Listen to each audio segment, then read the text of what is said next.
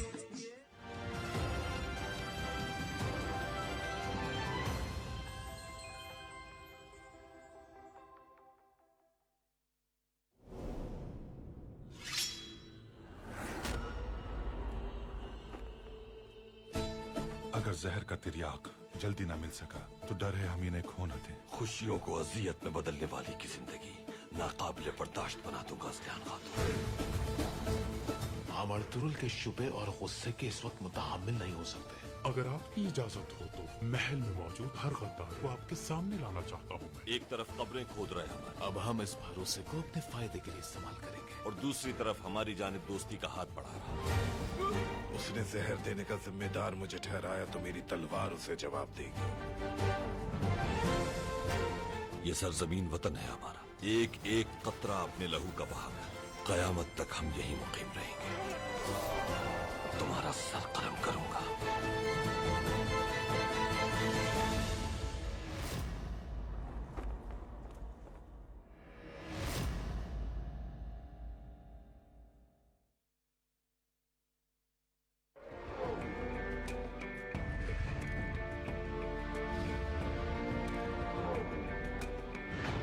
اس مملکت پاکستان میں آپ آزاد ہیں اپنے مندروں کو جانے کے لیے, اپنی مساجد کو جانے کے لیے, اور دیگر عبادت کے مقامات کو جانے کے لیے.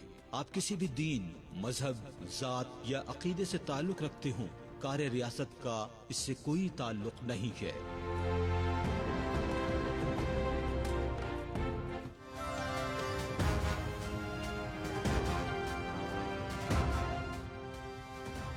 ہمیں ورثے میں ملی معاشی ابتری کا سامنا کرنا پڑا. کبھی کسی حکومت نے اتنے مسائل کا سامنا نہیں کیا جو ہمیں درپیش ہوئے.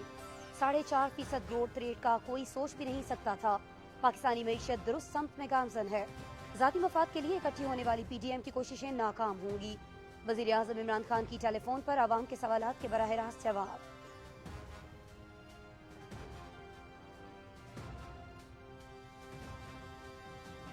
راولپنڈی رنگ روڈ میں فراڈ اور الائنمنٹ کے مسائل کی تحقیقات جاری ہیں. الاٹمنٹ کے حوالے سے تحقیقات کی جائیں گی اور منصوبے کو جلد مکمل کریں گے.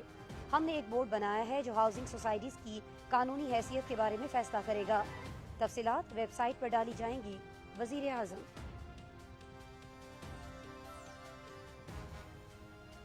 وزیر اعظم نے معیشت کی بحالی کے لیے بڑے فیصلے کیے. زر مبادلہ کے ذخائر میں اضافہ معاشی بہتری کا عکاس ہے.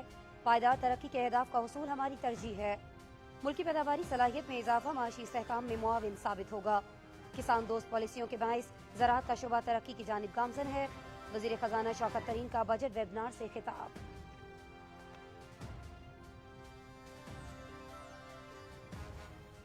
ملکی تاریخ میں پہلی بار 4,000 ارب روپے سے زیادہ ٹیکس اکٹھا ہوا.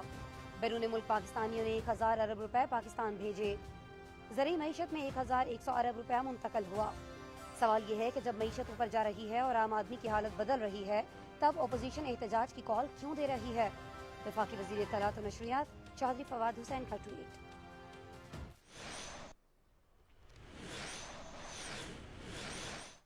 ناظرین نیوز ہیڈ لائنز اب جان چکے ہیں. مزید خبروں کے لیے دیکھتے رہیے پاکستان ٹیلی ویژن نیوز.